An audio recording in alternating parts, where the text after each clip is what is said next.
Coucou les merveilles, c'est Chloé. Je vous présente aujourd'hui un nouvel oracle.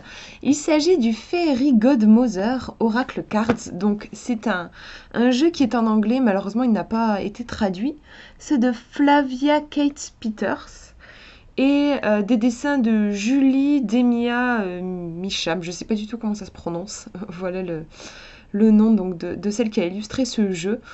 Donc Fairy Godmother, je trouvais ça sympa de vous le présenter là autour de Noël, parce que bon, en français ça se traduit par Marraine la bonne fée. On a vraiment ce côté très magique, conte de fées féerique, donc je trouve que c'est bien adapté à la période. Donc voilà, le dos par contre on n'y voit pas grand chose. Je vous fais une mise au point. Voilà, si jamais vous lisez l'anglais. Après, on voit ici déjà un petit peu à quoi ressemblent les cartes. En fait, ce sont des images qui sont représentées dans des miroirs. On retrouve vraiment cette imagerie propre au conte de fées. Donc, on voit qu'il y a 40 cartes avec, bien sûr, un livret explicatif. Et dans le livret, j'aime bien, il y a comme des petites formules magiques, comme si notre marraine nous parlait à travers des formules. On pourrait voir ça aussi comme un poème, et je trouve ça super sympa. Donc je vous montre, hop, il galère à ouvrir. Je sais pas pourquoi, mais je galère à chaque fois. Donc le petit livret et l'intérieur, voilà, les cartes, il n'y a pas de petites languettes pour les retirer. Après, elles sont top, hein, elles sont brillantes. D'ailleurs, c'est moche, on voit les traces de doigts, mais en tout cas, elles sont de bonne qualité. Je vais vous les montrer plus en détail après. Donc le livret, au niveau de l'épaisseur, voilà, on a un livret genre un peu normal, 100 pages quoi, c'est à peu près souvent de cette grosseur. Ah, alors, ça, juste là je suis tombée sur une page et je me suis dit mais je n'ai pas essayé ce tirage. On a des tirages qui sont proposés, donc un tirage simple à une carte, à 3 cartes, et celui-ci qui a l'air super sympa, et c'est là que je me dis ouais je ne l'ai pas essayé, faut vraiment que je m'y mette. Donc ici, c'est un tirage à 7 cartes qui vous est proposé. On vous explique ici plus en détail à quoi chaque carte correspond. Voilà, le passé, la leçon qui est en train d'être apprise, l'image de soi, le présent, les influences magiques, les espoirs et le futur. Je trouve que c'est un tirage qui, en tout cas, il a l'air bien complet. Je ne l'ai pas essayé encore, mais il me paraît bien complet. Et ensuite, vous avez l'explication des cartes. Donc, c'est en noir et blanc, hein, la représentation de la carte. Le mot-clé, le nom de la carte qui est aussi noté sur la carte. Et c'est ce que je vous disais, on a comme une petite formule magique, ça rime, c'est hyper joli. Vous voyez, so, go, past, fast, blame, gain. Comme une incantation en fait. Déjà juste en lisant cette incantation, si vous n'avez pas le temps de lire tout le texte, en lisant cette incantation, ça vous donne tout de suite le ton, le message de la carte. Ensuite, vous avez ici le message donc de votre marraine la bonne fée. Donc je vous laisse faire une pause si jamais vous lisez l'anglais. Les messages sont toujours bienveillants, normal, hein, c'est notre marraine la bonne fée, elle n'est pas là pour nous casser ou nous désespérer. Elle est là après pour nous dire les choses, mais ça reste très positif. On n'est pas non plus sur un oracle du style affirmation positive, hein. On a des cartes qui nous parlent des fois de choses douloureuses, mais c'est toujours réconfortant dans ce qui est écrit dans le livre. Ça va toujours vers du positif. C'est pas hyper clair. Voilà, c'est mieux comme ça. Donc vous voyez qu'on a à peu près à chaque fois une page de texte avec une petite incantation qui va avec la carte. Donc voilà pour le livre. Je crois que j'ai fait le tour. Ouais. Je vais vous montrer maintenant les cartes. Je vous mettrai les dimensions exactes dans la description. Donc oui, je vous ai pas bien montré, voilà, le dos des cartes. Hein, on est vraiment sur quelque chose de magique. Un fond noir, donc comme je disais, les cartes, elles sont brillantes. Bon, elles sont peut-être un peu fines, mais bon, moi je trouve que ça va. C'est vrai que j'en ai connu des plus costauds. On a une tranche dorée, c'est sympa, ça va bien avec le dos, côté poussière magique. Et voilà les images. Donc vous voyez, à chaque fois, on a un miroir, un fond après qui est toujours pareil, noir avec des petits éclats comme des éclats de lumière. Et puis le titre de la carte qui va tout de suite nous donner le ton. en plus, là, c'est relativement simple à traduire, hein, c'est des mots-clés assez simples en anglais.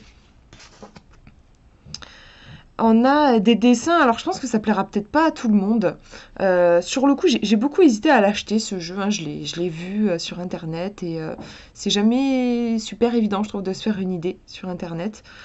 Bon, finalement, je me suis lancée et en fait, je suis super heureuse. Moi, il vibre super bien avec mon énergie. Euh, alors peut-être que vous verrez pas, c'est peut-être pas assez clair au niveau de la caméra, mais il y a vraiment un aspect très plastique. On a l'impression des fois que sur les dessins, il y a comment dire, je sais même pas comment ça s'appelle, un truc que j'utilisais quand j'étais petite, c'est comme de la glu avec des paillettes. Et je trouve qu'on dirait qu'il y a de ça sur les dessins. Ça donne un côté, quand je dis plastique, ouais, je sais pas, très... comme si on pouvait passer le doigt et sentir cette glu avec des paillettes. Donc ça peut donner peut-être un côté un peu grossier. Certaines personnes peuvent trouver que ça manque de finesse. Moi, en fait, ça me rappelle mon enfance et j'adore. Il y a un côté, je le reconnais, en fait, assez imparfait, mais je sais pas, je trouve que ça donne du charme. Je sais pas si vous allez voir, mais celle-ci, par exemple, je trouve il y a un truc, là, ça fait même un peu métallique au niveau des feuilles et là de la robe. Et même, moi, quand je regarde, ça ressort pas bien, mais quand je la regarde, là, j'ai l'impression qu'il y a des espèces de paillettes. Donc c'est un oracle qui peut être utilisé vraiment pour plein de trucs. Il peut être utilisé pour du divinatoire. J'aime bien le côté miroir. J'aime bien faire des tirages. Peut-être que je vous en proposerai en vidéo. Je brasse mes cartes, puis je lui dis miroir, miroir au mur, montre-moi mon futur. Et hop, je tire une carte. J'aime bien, je trouve ça mignon. Ça rappelle les contes de fées. Je fais ma petite formule magique. Et il peut aussi être utilisé en tirage en croix, par exemple, pour voir votre faiblesse du moment, votre point faible du moment, votre point fort du moment, un conseil, une réponse. Euh, je trouve qu'il peut être utilisé pour plein de trucs. On peut lui demander de nous montrer les dessous d'une situation aussi. Il peut être utilisé de façon intuitive. Je trouve que les illustrations sont suffisamment parlantes et travaillées. Après, on peut travailler aussi juste avec l'illustration et la petite incantation, ou on peut aussi bien sûr lire tout le texte. À chaque fois, les textes sont très pertinents, mais c'est vrai que l'anglais, je trouve, n'est pas toujours facile. Enfin, moi, il faut que je prenne le temps de traduire et j'ai pas toujours le temps de traduire. Donc, des fois, je me base juste sur les illustrations, le mot-clé et l'incantation. Pour le coup, les incantations, elles sont faciles à comprendre, je trouve. Hop.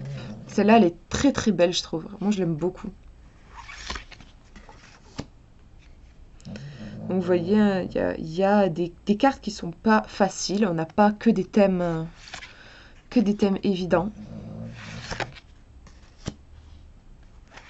C'est vraiment un oracle qui nous parle de la vie. Là, c'est surprenant. On a comme ça par moment des cartes qui nous projettent dans un monde. On part complètement. On n'est plus du tout dans l'univers des contes de fées. Là, on a un côté assez moderne qui peut prêter à sourire, même, je trouve. On en a une ou deux autres comme ça.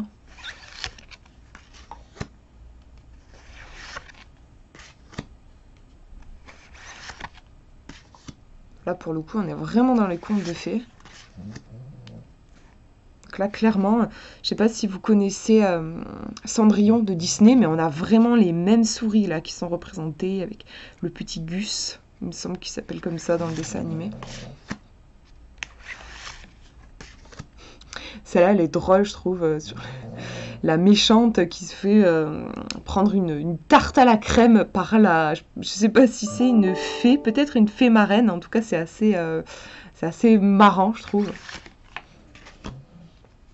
Il a du caractère, en fait. Vraiment, il a beaucoup de caractère, ce jeu, je trouve. Donc là, vous voyez, je vous parlais d'un côté plus moderne. Là, on est clairement dans la salle de sport.